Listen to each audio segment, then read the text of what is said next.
spiritual foundation, Aryan culture, guided by a pure devotee of Krishna, the spiritual master. So devotees, who are you listening to? Are you listening to your mind and everything out there, the media, the news and the TV? Or are you listening to the spiritual master? Who are you listening to? Prabhupada goes on, without our wanting such confusion, we confuse right now, we don't want it. See why that's happening. Hear the sadhu is speaking. Hear Prabhupada's words here. It's without our confusion that these things come to us automatically. But if we disturbed, it means we haven't taken time out to assess the process of life. See Prabhupada, what he's saying here.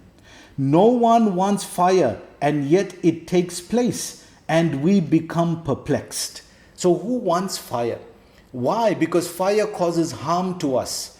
But in the process of life, if fire doesn't occur, how are the new shrubs going to come about? So to us it's perplexing, but in the process of life, it has another purpose. It has its duty. Fire has its duty to burn down the old leaves, burn down the old shrubs, burn down things so that the new shrubs can come up. So it's doing its job. But from our side, because it's causing me harm, because it's causing me discomfort, I don't like it. And that's a sign that we only living life based on the mind. We know Bhaktisiddhanta used to say about the mind. He used to say, beat the mind in the morning with the broom and beat with shoes in the afternoon. So this is the reality of what we have to deal with when we're dealing with the mind. See what Prabhupada says here. The Vedic wisdom, he didn't say Vedic knowledge, he said Vedic wisdom. That means it's realized. Great sages have thought about this to help humanity perfect their lives. So he says here, Vedic wisdom therefore advises, what is the advice?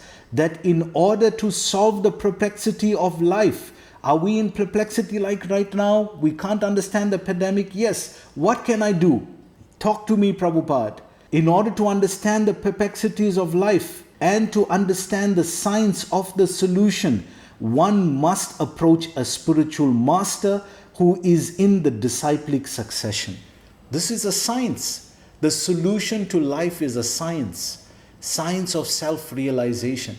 And how you're going to learn the science? By the intermediate, the person who's between God and you, the person who understands the spiritual nature, the divine energy, and the material nature, the material energy. And he's able to give you guidance from where you are in life right now to make it practical for you.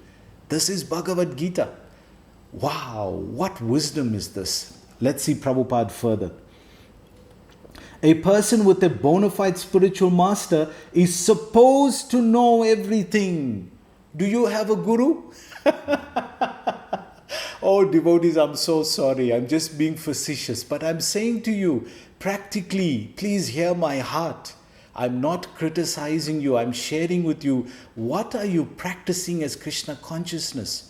You have a guru. You connected to the illustrious Gaudiya Sampradaya. You have Prabhupada as our founder Acharya. And yet we're living life just like other people. Yet we're becoming perplexed just like other people. Yet the normal things that perplex people out there is affecting us. Prabhupada is saying here, you're supposed to know. See what he's saying here. If you have a guru, if you have a master, he is supposed to know everything. He's supposed to know. Why don't we know? Because we haven't applied the process to our heart and mind. We've done the externals of Krishna consciousness. We've become initiated and done all the external activities. We haven't applied it to the heart. Therefore, it's affecting us. The degree it's affecting you is the degree that you are body conscious. That is so hard, isn't it? See what Prabhupada is saying here. One should not, therefore, remain in material perplexity. Oh, there's the hope. What should we do then, Prabhupada? Please talk to us, Prabhupada. What should we do? One should not remain in material perplexity, but should approach a spiritual master. This is the purport of this verse. So the guidance of the Guru is there. Are you taking that guidance? If you're hearing it, are you hearing it from the heart?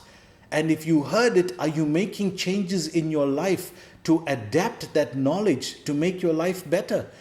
All that needs to be done. Otherwise, how it's going to help you? Prabhupada goes on to say, who is the man in material perplexity? So Prabhupada is asking you, who is that person who is perplexed? What is the answer? It is he who does not understand the problems of life. Oh, Srila Prabhupada, please be kind. Do you understand the problems of life? No, because you haven't understood the process of life. You are just doing life as it comes to you and hoping for the best. The other day I was saying, what is the value of hope without any action? You have to act. And the fact that it is affecting you means you haven't understood the problems of life. But don't give up, devotee. Hold on, don't give up. There is hope. Let's see what Prabhupada is saying. In the Brihat Aranyaka Upanishad 3.8.10, the perplexed man is described as follows. So there's an example of somebody who's perplexed. Let's see what he says. Yova etad aksharam gargi aviditvasmai lokat praitisa kripanaha. So meaning, he is a miserly man who does not solve the problems of life as a human and who quits this world like cats and dogs, without understanding the science of self-realization. So you see, indirectly the sadhu is saying, you are a miser. Why? Because you're just self-centered. You just centered your life on you and using your mind as your navigator. You're navigating life using your mind. And what do you expect to happen if that platform is so unstable, it's so unsteady, and you want peace of mind, you want peace of mind, you don't want stress, you don't want anxiety, and yet you built all these things on the platform of instability. This is craziness. This is foolishness, devotees. See what Prabhupada is saying here. Thus, human form of life is a most valuable asset for living entities who can utilize it for solving the problems of life. Therefore, one who does not utilize this opportunity properly is a miser. So he's saying, if you don't use your intelligence, there are many great people who are teachers, professors, people who are great educators, but they haven't assessed this level of knowledge to their life. Have they understood the process of life? That means everything you've learned about life will be lost at the end of this lifetime with your body. But what is this knowledge? This helps you transcend. Neha vikramanastosti pratyavayo na vidyate svalpamasya dharmasya trayate mahato bayat. That Swalpamasya 2.41 Gita is saying that even a little advancement on this path, there is no loss or diminution on this path, and even a little advancement, Swalpamasya Dharmasya, on this path will save one from the greatest type of fear. This is Krishna consciousness. This is the process. This is the Aryan culture that Krishna wants to install in Arjuna. Let's see what Prabhupada says at the end here. On the other hand, there is the Brahmana, or he who is intelligent enough to utilize this body to solve all the problems of life. That's why the Aryan culture is so important, because it's based on solving the problems of life while living practically here, connected spiritually there.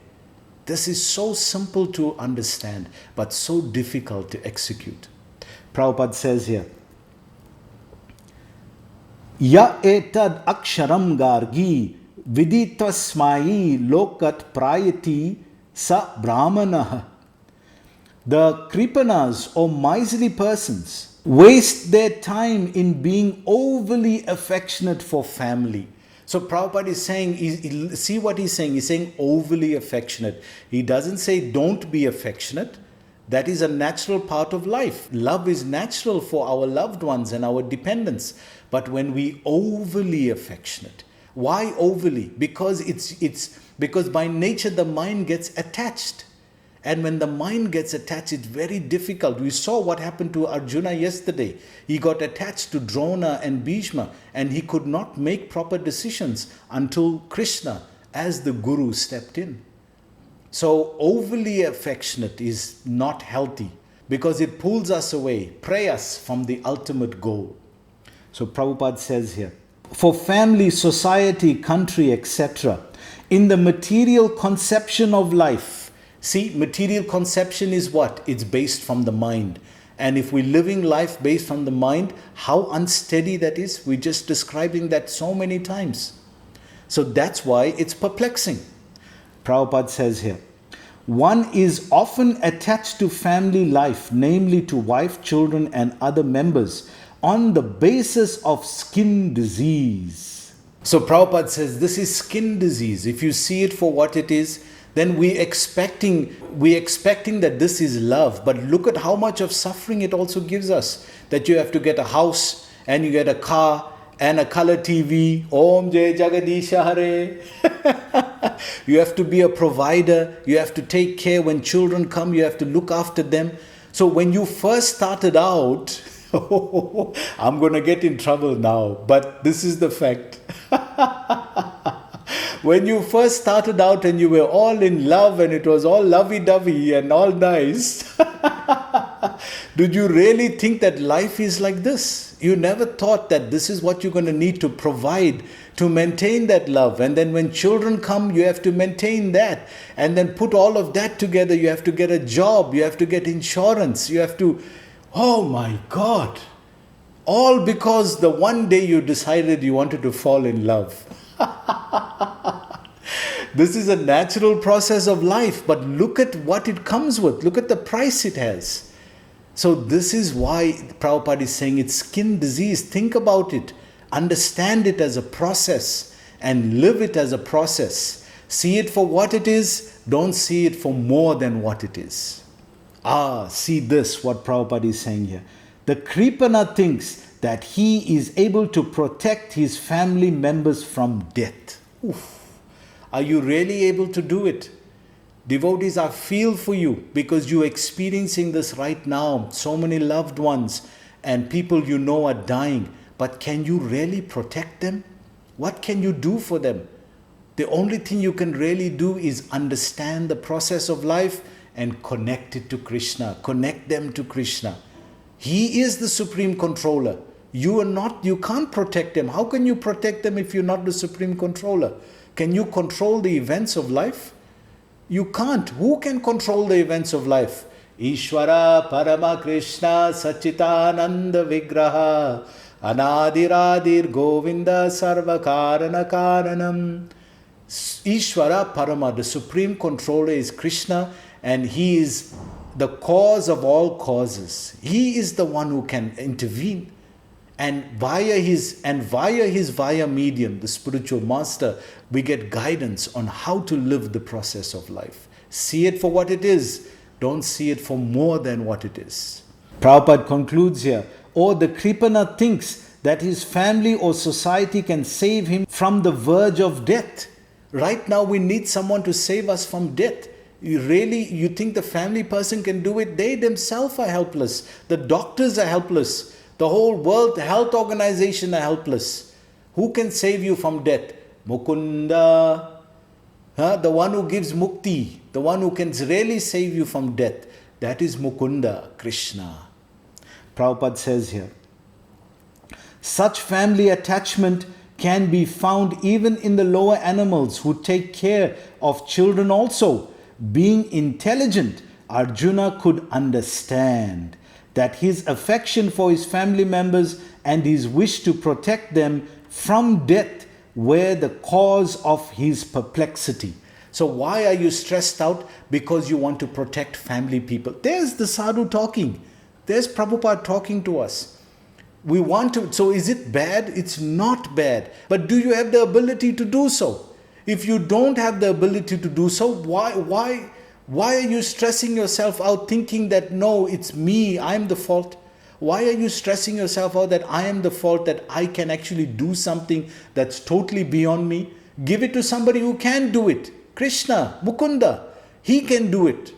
So ask him to help and leave the rest to him.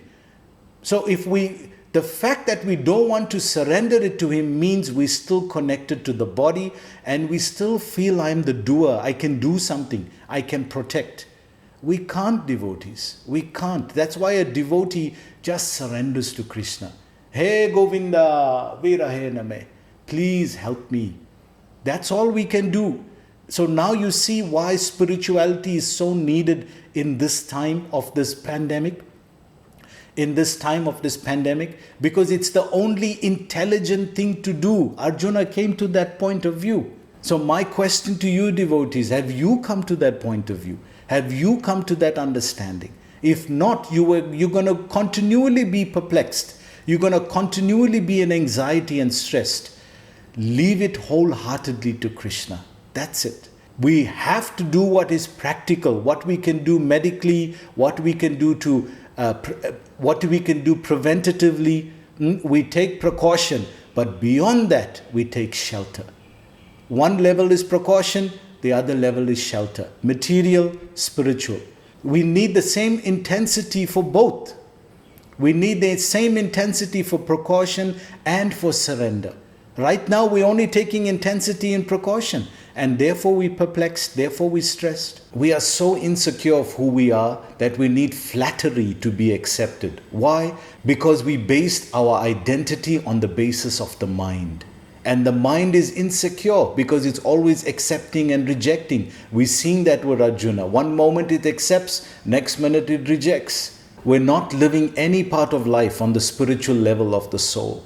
So this is an imbalance, and the Aryan culture, Krishna consciousness, or the process of self-realization gives us the tools to balance this, to bring it into homeostasis. We actually don't even have a material identity because that foundation is constantly changing. One minute you think this is who you are, and when you compare yourself to others, and this is the nature of the mind, it compares to others, then you create a different identity. So we constantly, if we're expecting peace, why is it that we're not feeling peace? Because our identity is not secure. But as soon as the spiritual master intervenes, the first thing he teaches you, you are not this body. And why does he do that? Because he's establishing your identity on the spiritual platform. It's a platform that doesn't change and it's permanent. So when you build off that platform, it's possible to have peace. How do you expect to have peace when you don't even know who you are? You're constantly changing your identity. You're constantly changing your personality. The outside world is constantly changing. Everything around you and about you is changing, and you expect to have stability, peace? This is impossible. Therefore, the first thing he teaches you is, you're not this body.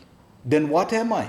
I am spirit soul. So from that foundation now, if I start to build, I can practically act in this world, but consciously be connected to my true nature. And that is as an eternal servant of Krishna. So thank you very much. Please join us tomorrow. And my personal details are as follows. Please let me know if there's anything I can do to personally help you. Hare Krishna.